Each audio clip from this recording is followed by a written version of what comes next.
In this video, we're going to work on a division word problem. So if we have a problem like this that says, there are 40 people waiting to get on the bus. Each row on the bus has 4 seats. How many rows will be needed to seat all the passengers? So we just need to figure out how many rows are needed. We know that each row has 4 seats and there's 40 people waiting to board the bus, right?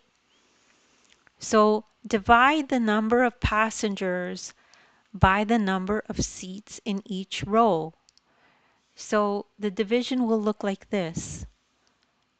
4 divided into 40. So that'll tell us how many rows we will need. So we're going to do this using the colors. It'll be easier to see. So when you do this type of division, you start from this side of the number and go work this way. So I'm not sure if you could see that. So you start from this side of the number and work this way, okay? So I'm going to use the colors. And also I have another, if you look in the description, I have a link to another long division problem that I did that was very, very detailed.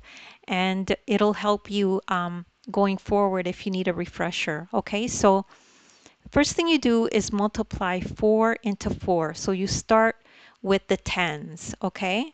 So divide 4, divide by 4, okay? So 4 divided by 4, and let's use the colors, fits into that once, right?